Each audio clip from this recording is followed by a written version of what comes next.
Hey, what's up, guys, and welcome to another episode of the Digital Agency Hacker. So incredibly stoked about our guest today, Miss Christy Wright from Ramsey Solutions. Incredibly excited about her. She's been dealing with entrepreneurs for many, many years, speaking at huge conferences, doing some crazy, incredible things. So without any further ado, let's jump right in. All right, guys. So sitting here with Christy Wright. An amazing, you've been doing this for, how long have you been inspiring entrepreneurs, Christy? Well, I've been focusing on business for the last 5 to 6 years, but really I've been speaking for about 10 years. So a lot of my kind of heart for helping people started about 10 years ago when I had the opportunity to speak on stage. And at the time, I spoke mostly on money as being a part of Dave Ramsey's team. That was just kind of what we all did at the time. And then you started to see, wow, there's a real need in the marketplace where it's easier than ever before to start a business. You have free social media, free marketing, digital marketing resources. So you have a lot of people getting into this space of solopreneurs, home-based businesses, Etsy shops, that type of thing. But they get in because it's easy and they love it and they are excited. And then they quickly hit a wall and they're like, oh man, business is hard. I don't know business. How do I price? How do I pay myself? See, I wasn't cut out for this to begin with. And that's where I just want to come in and go, you know what? There's a need where I can come alongside these people and show them what I know, which is the business side, and show them how they actually can do this thing, even if they don't have a background in business. So that's kind of really, I guess, about 5 or 6 years ago when the focus was more on business. How long have you been at Ramsey Solutions in total? 11 years. Wow. Yeah. It was a very small company when I started. It was like 200 people. Now it's almost 1,000. It's incredible. It's incredible. So you mentioned something right there that I was actually, I had in my notes that I wanted to chat with you, and we're just going to dig right into it. So you're right. This whole kind of new generation of solopreneurs, entrepreneurs, 1, 2, 3 people show trying to hit $1 million in revenue, like crazy numbers, right?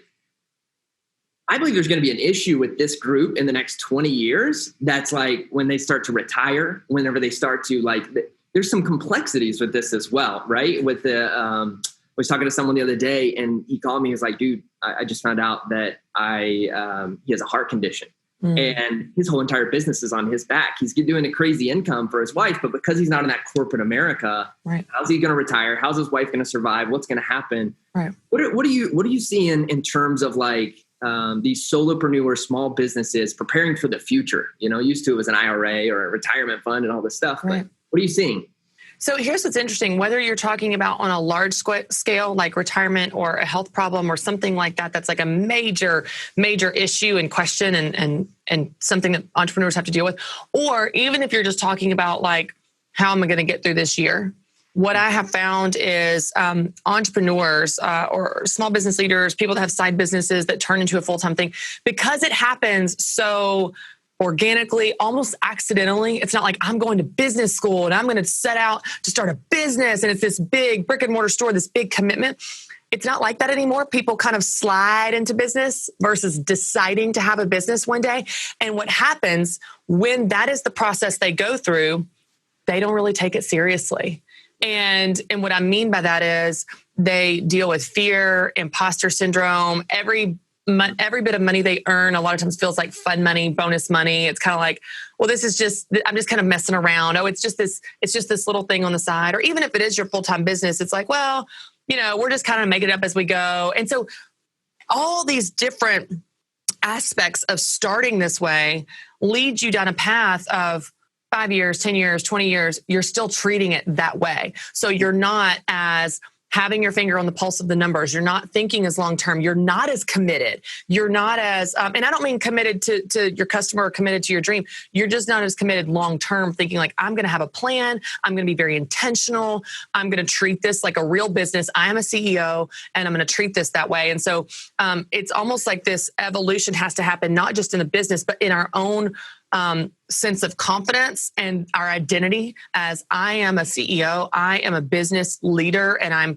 going to treat this with the intentionality that I would if I was a CEO of a real someone else's company. Because when we start out kind of messing around and it turns into a business, we can be 20 years in still kind of messing around and we're getting by.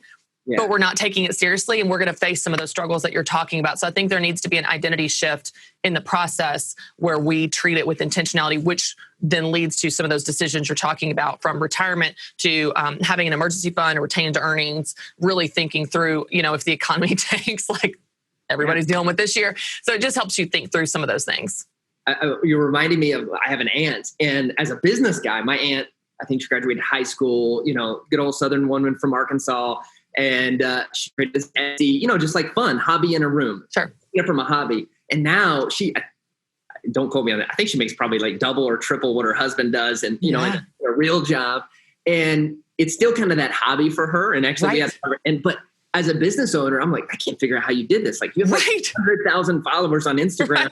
I'm trying to figure out how to do this. And so it's like this almost switch of like, how can business people learn from these organic, hobbyist? I don't know if that's the right word, but then also how does the hobbyist learn from business guy, right? Right. And I think that's one of the things that if you didn't set out to, like, if you like Dave Ramsey is an example, he is an entrepreneur to the core. He set out to make millions of dollars. So when he's making millions of dollars, he's not surprised. He's like, well, yeah, that was the plan.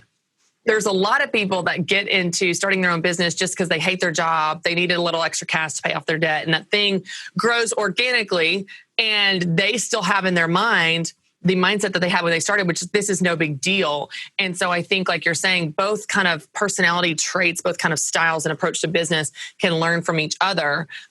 Because sometimes if you are a business type person, you're so in the numbers that you miss the beautiful energy, customer service, relatability, humanness that these other people are bringing to their business, which just makes them so attractive.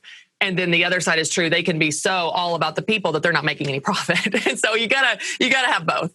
That's right. And so my aunt, as we were talking, talking, okay, how do I turn this into a business? What does it look like for my husband to work with me full time? Right. Really scale. And it's just this beautiful generation. I mean, this generation is the first generation to ever, really be able to do this. You had a quote the other day. I'm going to say it, and then I want you to dig into it, right? Because you mentioned having the confidence to go really, okay, I'm going to intentionally say this is going from a hobby to a business, right? Right. Have the confidence to really do this. You mentioned the other day, confidence looks like courage, sounds like leadership, and feels like peace. And I was like, oh, I like this, right? Yeah. And so dig into that a little bit. I'd love to hear a little bit more of your perspective on that. And I think the audience would as well. Well, I think if I could bottle anything up and sell it, it would be confidence. I mean, it's like, it is such a game changer quality for people, from everything from my children to withstand peer pressure when kids are making fun of them at school, all the way to entrepreneurs that can set bigger and better goals and bigger and better dreams if they just had the confidence to go for it. But I think the biggest holdup with this idea of confidence is we don't know what it means. So many people have the synonyms they think for confidence are it's a feeling, you're just super aggressive, it comes naturally to you. These people that they see that have confidence, it's a certain personality style. I'm just not that personality style. I don't feel confident, so I can't act confident. So if they have all these ideas about confidence that are simply untrue, then they've disqualified themselves as ever being able to be confident. Well, that's just not for me. I wasn't born that way. I don't have that trait. I don't feel that way. And so what I'm on this kind of mission to do is to not just help people find their confidence, but to help people understand what it really means. And I like to redefine it kind of in my own terms of what I've experienced in my life. And so let's break down that quote as an example. There's a lot of different ways to talk about confidence. I talk about it as a muscle. If you never exercise it, it's weak. The more you exercise it, the stronger it is. I talk about it as this is something, it's a choice you make. I'm going to choose to act confident, act the way you want to feel, and the feelings will follow. When I first walked on a stage 10 years ago as a speaker, I said, hey, y'all, I'm so excited to be here. Bold-faced lie. I was not excited to be there. I was terrified to be there. I didn't know what I was doing, how I got there, 1,000 people, a microphone, my voice through the speakers. I was like, what am I doing? I was not excited. I was petrified. But I didn't act that way. I acted the way I wanted to feel. And over time of doing that, that feeling becomes authentic. And so I think if we have this idea in our head that you're just going to be 100% confident that something's going to work and you've never done this thing before, that's delusional. Like, I'd kind of wonder, like, where's your confidence come from? Because you have no proof of that. But if you're willing to try and you're willing to fake it until you feel it and put yourself out there and try something new, if you're willing to fail through the reps, through the experience, authentic confidence is built. And so now when I walk on a stage and I say, hey, I'm so excited to be here, I mean it. And I have 10 years of speaking proof to stand on and go, okay, I did it before.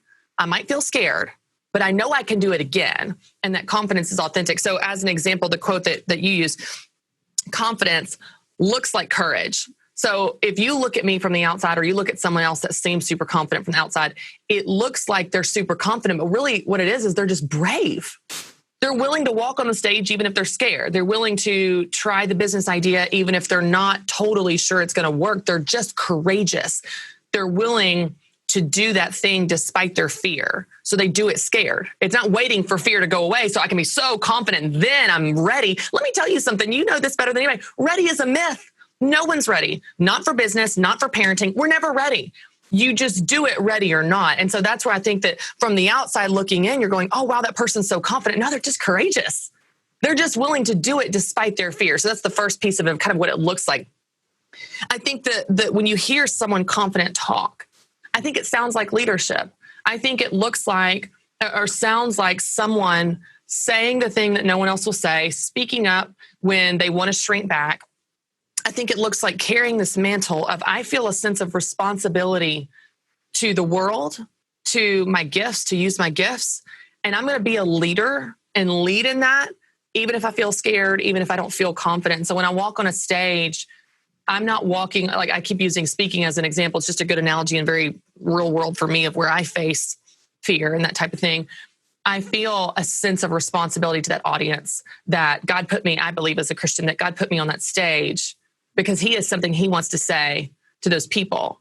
And so I'm going to speak through that opportunity, even if I'm scared and not feeling totally confident in myself. And if you want to even take that a step further in the spiritual aspect, it's like so often we're like, oh, but God, I can't do this. I'm not good. I'm not smart. I don't do that. And God's like, who gave man his mouth? That's what he said. Who gave man his mouth?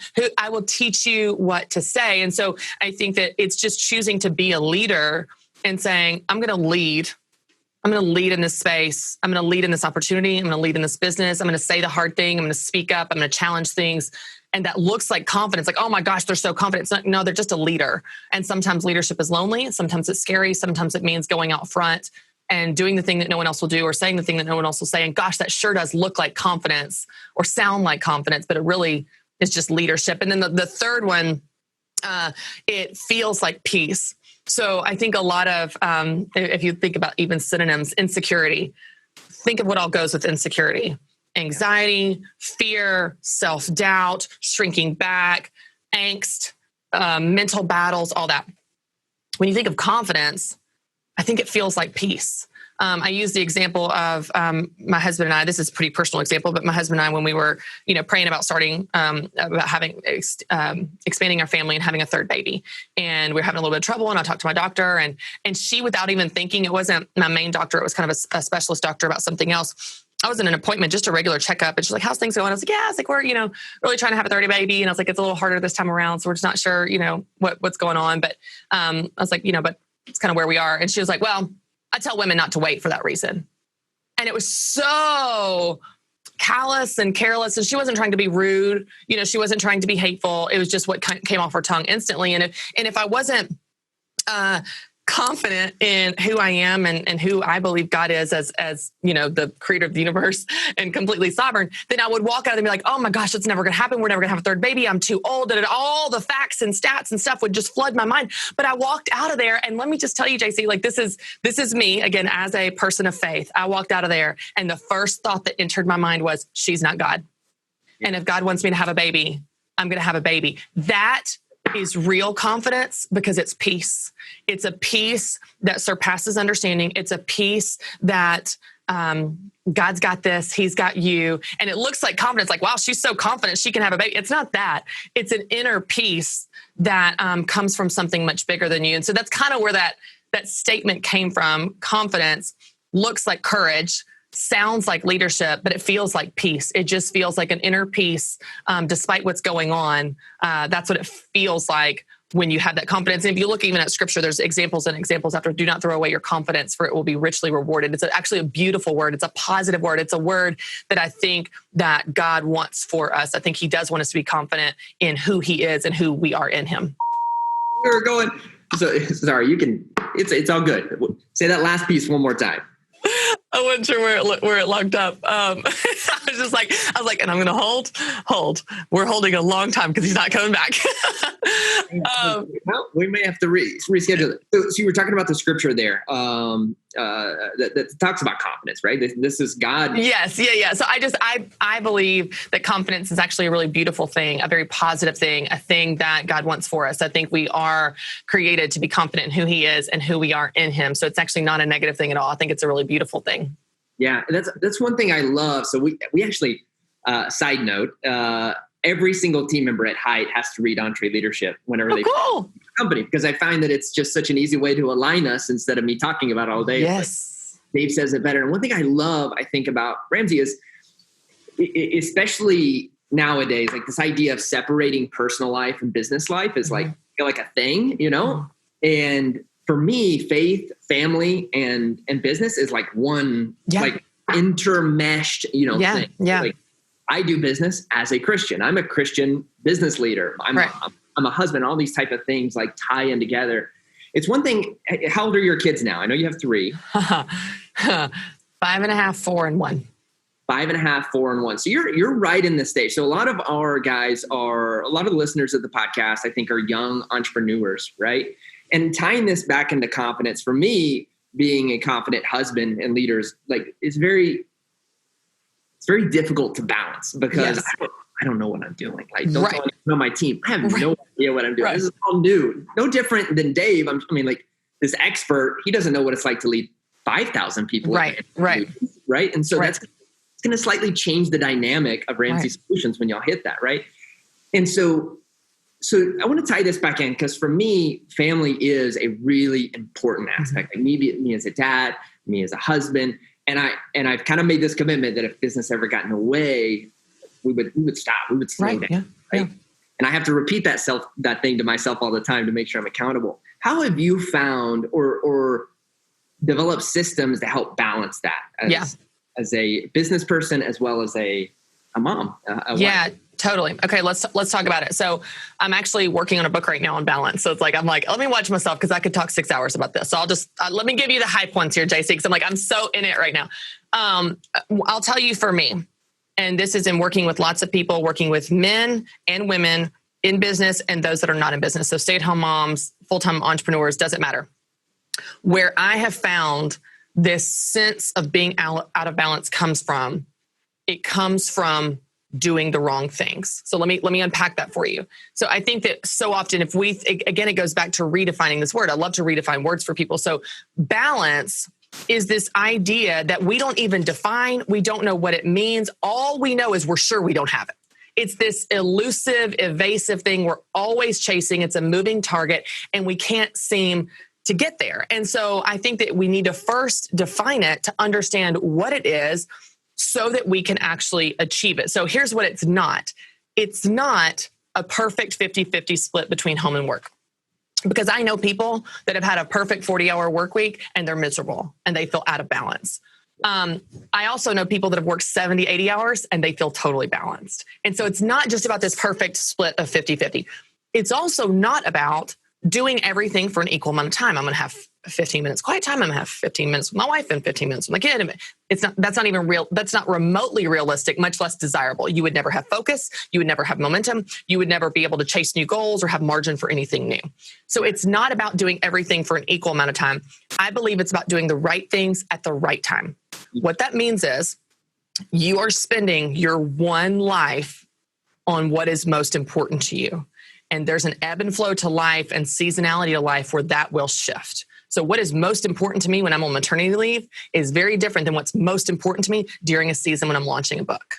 And so what's important is for you to identify what is the most important thing to me right now in this season, certainly aligning with your family on that so we're not chasing different goals here. And then as you spend your time on those things, you feel that sense of balance. And then what's cool is you can be crazy busy, but you feel that sense of balance because you're no longer doing everything and you're no longer doing the wrong things. You're spending your time on the right things. So I'll give you an example. I interviewed Michael Hyatt for the Christy Wright Show, my podcast and show. a few months back, and he was telling me this story about how he was brought in to turn around this organization that was completely failing. And they said, how long do you think it's going to take you to do it? And he said, 3 years. He was like, I just made up a number, 3 years. He said they buckled down and they got it done in 18 months. Well, he then received the biggest bonus check he's ever gotten in his life. He was so proud. He comes running home to show his wife, and he's like, look what we did. We won. And she said, we need to talk because I don't ever see you. This is not winning to me. So it's really important for especially people that are married to align what's most important to you in this season, what's most important to your spouse in this season, and getting on the same page with your values and your priorities. And that is then reflected in a very tactical way on the calendar. And so I think that for a lot of people, they're so busy trying to do everything. I think women are especially guilty of this. It's like we don't want to cut things out, so we just multitask and we treat everything as if it's important. And if everything's important, nothing is important. And so there are things that don't make the cut. And when you identify what is most important and you create a priority list saying these things are most important, these things, just like a budget, don't make the cut, then you no longer feel like a victim to that or a failure for not getting to that. You intentionally choose not to do those things because you are choosing to do these things. So there have been seasons when I don't see my friends at all. And you'd be like, oh, that's terrible. No, it's like they're just not a priority in that season. And there's other seasons where I'm working all the time. You're like, oh, you hate your family. No, it's just that season. That's the priority of that season. There's other seasons where I'm totally with my kids and I don't even go in the office very much. And I'm just like locked in on that. So it's just looking at your life in the seasons and saying what's most important right now and spending your time on what's the most important right then. I will give you one other tip though, because this has been a game changer for me in terms of feeling balanced. Because even if you create the perfect schedule, the schedule that reflects what's most important to you right now, you and your spouse are on the same page. If you are not present for it, you will never feel balanced.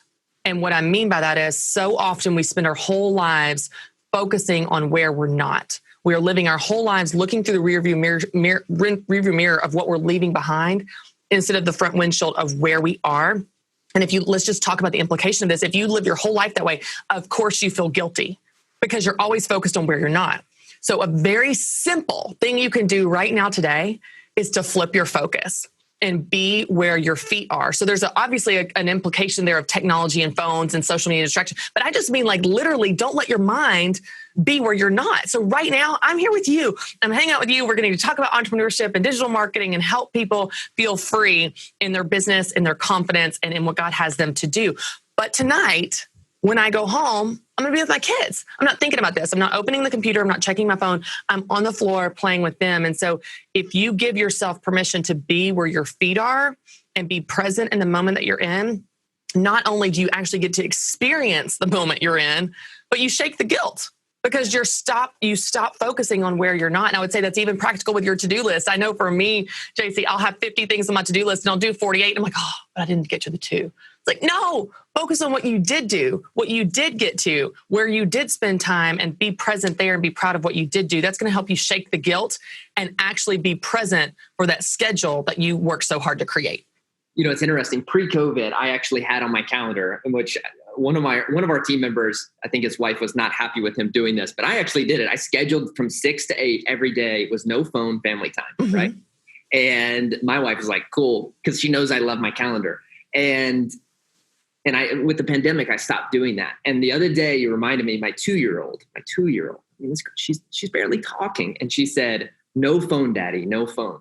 Because I was on my phone, not like being present. And it was like, when you hear that come out of your tiny child's mouth, you're like, my son, Conley, my middle son, like probably a year ago when he was barely talking, he said, please put your phone down. Please put your phone down. I was like, oh. So you're encouraging me. I'm going to have to, I got to go back to that. And it's so difficult. It's so difficult. You think, what am I going to miss 2 hours, you know? Well, it's that. And I'm also digging into the psychology of this. So a fantastic book on this is The Ruthless Elimination of Hurry by John Mark Comer. And it's a brilliant book. I mean, I can't recommend it enough. but he talks about the effects of technology on us. So we feel so guilty for looking at our phone. And as business leaders, we justify, oh, it's business. I got to keep up with business. But regardless of if you're in a business or not, we all are addicted to our phones. And there's very fascinating research on why. So let me give you a couple just highlights. The average iPhone user touches their phone 2,617 times a day. We are creatures of habit. And so there are all these companies in Silicon Valley that their whole job is to prey on the addictive nature of how our psychology works, the vulnerability in the human psychology. So for example, when you check your phone and there's a notification, your brain releases dopamine, which is the reward center of your brain, which tells your brain, do it again, tells your body, do it again, check it again, check it again, check it again, which is why we're doing this. So we feel so guilty, like there's something wrong with us. We're actually just victims to this machine that is designed to get us to do this. Another example that's fascinating. Casinos, slot machines. Slot machines take more money than the film industry and baseball combined because they only take a few quarters at a time and they are so addictive. That's our phone. So it's just one text.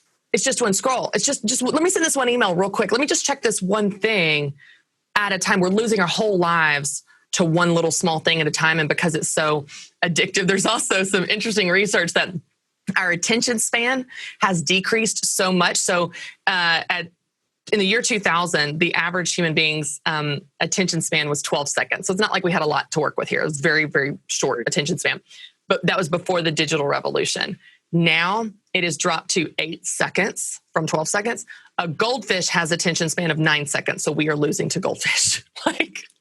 It's fascinating, but it's also, I think it's so helpful and informative to understand that there is a game being played and we are the ones losing the game. That the phone, people think, we think like, oh, our phone works for us. No, our phone works for a multi-billion-dollar organization. We are actually the product, and that's our attention that's for sale. And when we understand that, it helps you set boundaries in order to manage your use of it so that you can spend your life on what you actually care about and not be a victim to this machine and to the human psychology of that. So one of the things you mentioned is blocking calendar 6 to 8. For me, I noticed if I see it, then I touch it and I check it. So I have to have it out of sight. So I have a box I put my phone in when I get home, and it stays in that box until my kids go to bed. And I can't touch it because I can't see it. And that box represents to me the people you're with are more important than what's in this box. But you have to be almost like overly legalistic with this if you're going to break the cycle and the habitual addictive nature of what's going on in your brain and your behavior. Because if not, we're going to lose our whole lives to technology, and we didn't want to. We're going to have such regret there. And so I think that you have to almost be overly legalistic in order to break the habit. Yeah, I like that. And I guess, just like confidence, we have to train for confidence. We have to train for attention. We have to train for the mental, gain as well. So confidence, family, balance. I love that. One other quick topic before we go off. I know we're touched with time. Another thing that I really like about Ramsey is that whether you agree or disagree with the values or anything, like, man, these guys stick to their values. They stick to their gun, right? And as an entrepreneur, I'm focused on how do I find that balance? So for example, I'm very dedicated to marriage, right? So we have a rule at Hite, similar to Ramsey, that infidelity will help you find a new job, right? Mm-hmm. A career path, right? And this has been something, I've mentioned this on my podcast before, I've gotten a lot of flack over it, right? Like, how do you find this balance between your personal values as an owner and a leader and kind of forcing that, or not forcing it, but making sure that everyone within your organization abides by those or at least respects them, to some extent? That's a great question. I've never talked about it in this way, but I'll just tell you kind of off the cuff here. So this isn't like super polished in my mind. This isn't one of my answers I'm ready for, but I'll tell you, I think it comes down to ownership. And what I mean by that is when you own something, mm-hmm. when you own your own life, you get to choose how you live it. When you own, if you will, when they're your children, you choose how you parent. So I don't really care what other moms think I should be doing with my kids because they're not their kids. They have their kids. They can do what they want with their kids. My kids are my kids. I don't even care. It's not even interesting to me what my mom in-laws think. It's me and Matt. They're our kids. So we decide what's right. So we have ownership of our life, of our household, of our schedule, of our values. Our children are our children. It sounds weird to say ownership, but you get what I'm saying? Like, these things are ours. So we can live this way that's right for us. Yeah. Those are our values, and we have a right to. No one else gets a say in how we live our life, manage our schedule, raise our kids. No one else does because they're ours. When you're a small business leader, it's your business. When you're the owner, you can run that business with I mean, obviously there are ethics and laws, but you can run that business in a way that reflects your values. Now, if you, as a Christian, decided to work for a public school or a government agency where there's a separation of church and state, there are laws in place for that. You are not the owner in that world. You cannot enforce your personal values in a place that you don't own.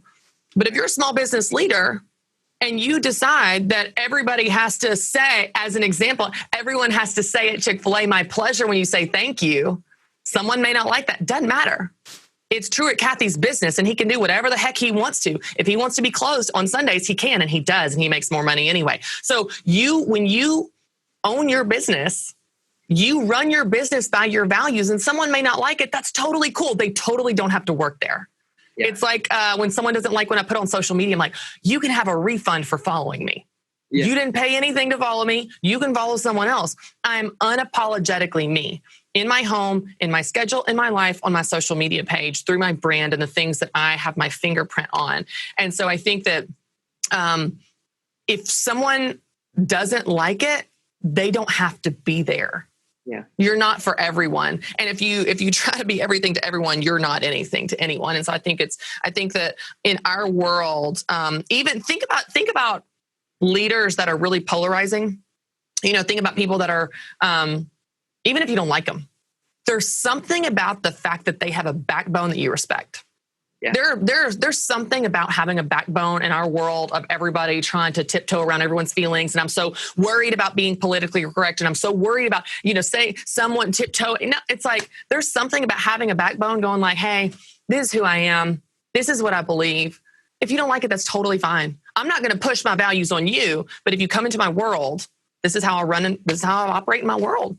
And I'm just going to be me. So I think there's something that people respect about that, even if they don't agree with it. I love it.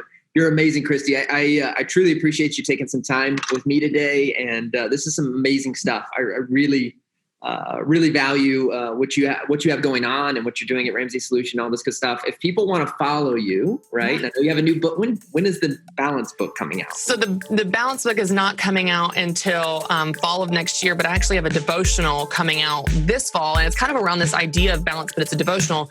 And it's called Living True 40 Days to Get Back to You, because it's so easy to feel like you lose yourself in motherhood or in business or a season of life. And so I really wanted to speak to that of helping people get back to who they are. And that comes out at the end of this month, at the end of October.